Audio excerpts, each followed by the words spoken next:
जय हिंद साथियों, आज बताऊंगा आपको सेना में रीमेडिकल क्यों होता है। आपने देखा होगा जब भी आप एआरओ जेडआरओ से भर्ती होते हो उसके बाद में आपका 6 महीने का गैप आ जाता है तो भी रीमेडिकल होता है, और जब भर्ती होकर आपको अपनी रेजिमेंट मिलती है तो भी आपका रीमेडिकल होता है। क्या रीमेडिकल में फेल होने वाले को फौज से निकाल दिया जाता है, और क्या एआरओ जेडआरओ में अगर दोबारा रीमेडिकल होता है, कोई उसमें फेल हो जाता है, क्या उसको निकाल दिया जाता है?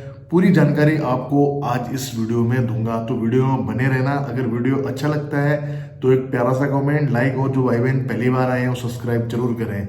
तो चलिए फ्रेंड्स, आप लोगों के बहुत सारे कमेंट आए थे, सर सेना में आपने मेडिकल के वीडियो बना दिए, आप लोगों ने बहुत सारा प्यार दिया उसमें, उसके लिए दिल की गहराई से धन्यवाद। इसी प्रकार आगे भी आपको अच्छी अच्छी जानकारी फौज से रिलेटेड देते रहूंगा।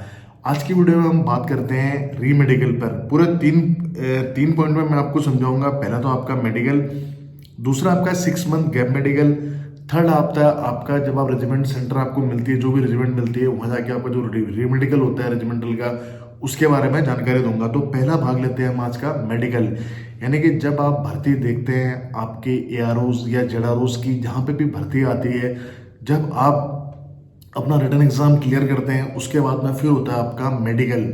देखिए वहाँ पर जब आपका मेडिकल होता है तो वहाँ पर आपको, अगर आप फिट हैं तो आप फिट कर दिए जाते हैं, अगर आपको किसी चीज़ में पॉइंट मिलता है तो आपको नज़दीकी मेडिकल हॉस्पिटल में भेज दिया जाता है, जहाँ की आपका दोबारा मेडिकल होता है जिसमें आपको पॉइंट मिला हो उस पॉइंट का।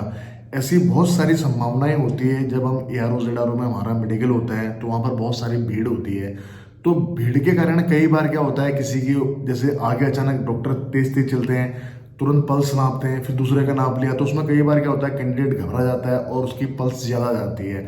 या कई बार हल्का सा नोकनी या फ्लैट फुट में भी अगर कोई प्रॉब्लम होती है तो भी उनको पॉइंट मिल जाता है। इस पॉइंट में फिर वो आ जाते हैं। अगर आपको, और उसके बाद डेंटल का आपका पॉइंट होता है, तो आपको जब पॉइंट मिलता है तो आपको नज़दीकी आपका जो मेडिकल हॉस्पिटल है वहाँ पर आपको रेफर किया जाता है, अगर आपका कान में भी कोई प्रॉब्लम है। तो जब आप मेडिकल हॉस्पिटल में जाते हैं तो वहाँ उस चीज़ का रिलेटेड स्पेशलिस्ट आपको चेक करता है, पूरा बारीकी से आपका मेडिकल जांच करता है, और बहुत सारी ऐसी संभावनाएं होती हैं कि वहाँ पर जाके आप फिट हो जाते हो। खासकर जो ये कार्डिया वाले होते हैं, यानी कि जिनकी पल्स अचानक बढ़ जाती है, लेकिन जब वहाँ उनको जब हॉस्पिटल में उनको पॉइंट मिलता है तो वहाँ तसल्ली बख्श डॉक्टर उनको लिटाते हैं, बिल्कुल आराम से लिटाते हैं, और उनको काफ़ी अच्छा मोटिवेट भी करते हैं कि आप लोग बिल्कुल ना घबराएं, आपका इत्मीनान से मेडिकल होगा। तो ऐसी कंडीशन में कई बार क्या होता है, डॉक्टर अच्छी वाणी बोल देते हैं तो हमारा जो पल्स अगर नॉर्मल होती है तो नॉर्मल आ जाती है, तो इस केस में वो हमें फिट कर देते हैं। तो ये तो फौज की पारदर्शिता होगी कि डायरेक्ट आपको अनफिट नहीं किया जा रहा है, आपको मेडिकल हॉस्पिटल भेजा जा रहा है, अगर वहाँ पर आप फिट हैं तो आपको फिट कर दिया जाता है। तो ये एक कंडीशन होगी, यानी कि आपका डायरेक्ट मेडिकल, और आपका अगर पॉइंट मिलता है तो आपका नियरेस्ट हॉस्पिटल में मेडिकल। ठीक है। दूसरी टर्म्स कंडीशन होगी आपकी 6 मंथ गैप मेडिकल, यानी कि आप भर्ती हो गए हैं, आपकी ज्वाइनिंग को 6 महीने बाद आपकी ज्वाइनिंग है, तो 6 महीने, कई केस में ऐसा भी होता है कि 6 महीने बाद अगर आपका मेडिकल की डेट निकल जाती है तो आपका वापस से मेडिकल होता है।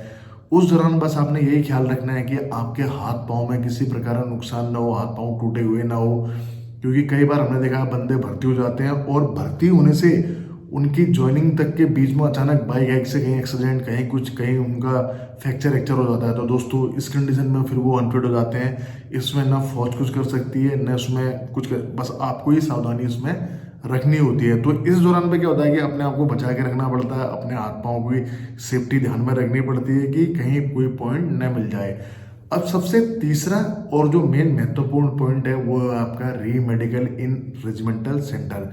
जब आप भर्ती होते हैं, चाहे आप सोल्जर जीडी में अप्लाई करें, चाहे आप एसकेटी में अप्लाई करें, फिर आपको अपनी रेजिमेंट मिलती है जहाँ के आपको डिस्कस किया जाता है। जैसे किसी को एएससी मिलती है, किसी को ईमी मिलती है, किसी को इन्फेंट्री मिलती है, किसी को आर्टिलरी मिलती है। जैसे आप क्लर्क में भर्ती हो गए तो आपको ऑल इंडिया में कोई भी आपको रेजिमेंट मिल जाएगी। मान लिया जाएगी आप चले गए brigade of the guard regiment या राजपूत रेजिमेंट में, जब वहाँ आप जाते हो सबसे पहले जाके आपका वहाँ पर डॉक्यूमेंट वेरिफिकेशन होता है। जैसे आप जाते हो ना तो आपकी राजदारी है, जो आपके डॉक्यूमेंट होते हैं वो वहाँ पर जमा होते हैं। ठीक है, आपके डॉक्यूमेंट चेक किए जाते हैं वहाँ रिकॉर्ड क्लर्क के द्वारा।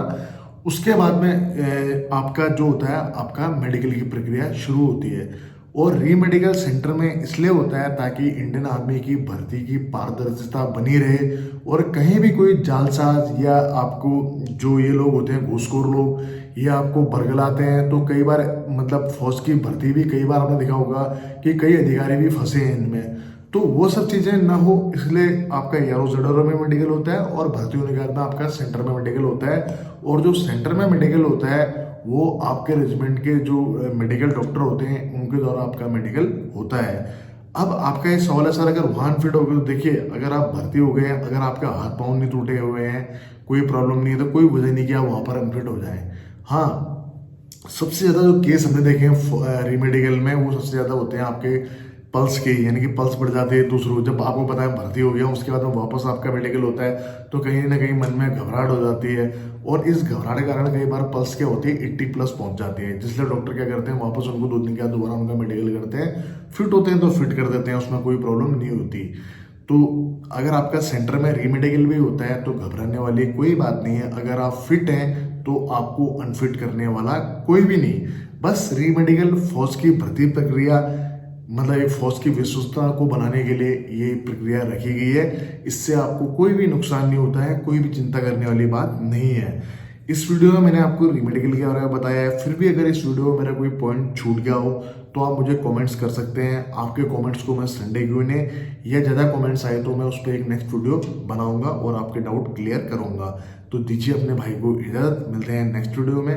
जय हिंद, जय भारत, वंदे मातरम, भारत माता की जय। दोस्तों सब्सक्राइब कीजिए एक्स आर्मी सोल्जर को डिफेंस की सबसे सटीक और सबसे आसान भाषा में जानकारी के लिए। साथ ही बेल आइकन को प्रेस करें ताकि आपको नोटिफिकेशन सबसे जल्द मिले।